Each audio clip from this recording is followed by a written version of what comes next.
સુરતના વેડ દરવાજા વિસ્તારમાં આવેલા નાસીરનગર ડિમોલેશન મામલે હવે નવો વળાંક આવ્યો છે। અસરગ્રસ્ત પરિવારો જ્યારે પાલિકા કચેરી ખાતે પહોંચ્યા અને આ મામલે રજૂઆત કરી ત્યારે અધિકારીઓએ જણાવ્યું છે કે આ ડિમોલેશનની કામગીરી પાલિકા દ્વારા કરવામાં આવી નથી।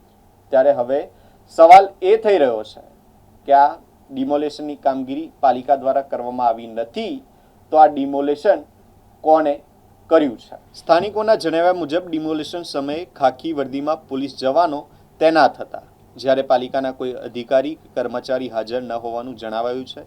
કોંગ્રેસના આગેવાન અસલમભાઈ સાયકલવાલાએ સમગ્ર મામલે પારદર્શક તપાસ અને જવાબદારો સામે કાર્યવાહી કરવાની માંગ કરી છે। હવે ડિમોલેશનની જવાબદારી કોની છે અને કયા આદેશના આધારે કાર્યવાહી કરવામાં આવી હતી તે અંગે સ્પષ્ટતા કરવાની માંગ ઉઠી રહી છે।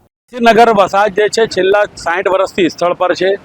એના વેરા બિલ પર માલિકીનું નામ જે છે સુરત મહાનગરપાલિકાના છે। કતારગામ ઝોનના એના વેરા આવે છે।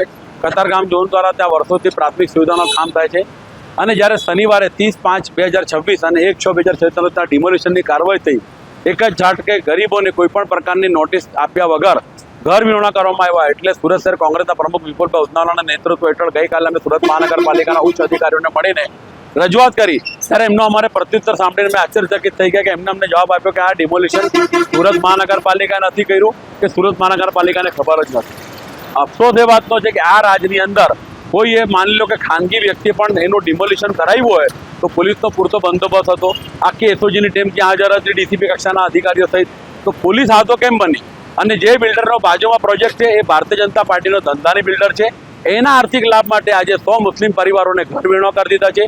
મુસ્લિમો પ્રત્યે સુરત મહાનગરપાલિકા અને પોલીસ સુરત પોલીસ રાગદ્વેષ રાખતી હોય, ભેદભાવ રાખતી હોય એ સ્પષ્ટપણે દેખાય છે। અમારી એક જ માંગ છે કે આ ગરીબ શ્રમિક પરિવાર તો જ્યાં વર્ષોથી વસવાટ કરતા જે અન્યાય થયો કોઈ પણ સંજોગમાં સાંકી નહીં લેવાતે એમને તાત્કાલિક અસરથી માનવતાના ધોરણે વૈકલ્પિક આવકની વ્યવસ્થા તંત્રએ કરવી જોઈએ। एसएमसी महानगरपालिका कह रही है कि हमारा कोई अधिकारी नहीं होता।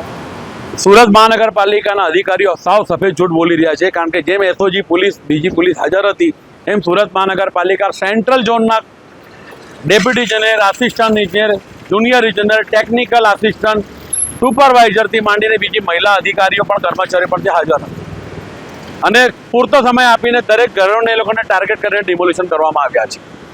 એટલે આ જો આ લોકો નહીં સમજે તો આવનારા દિવસોમાં અમારે એના સામે ગાંધી ચિંધ્યા માર્ગે આંદોલન પણ કરશું અને જરૂર પડશે તો નામદાર હાઈકોર્ટ પણ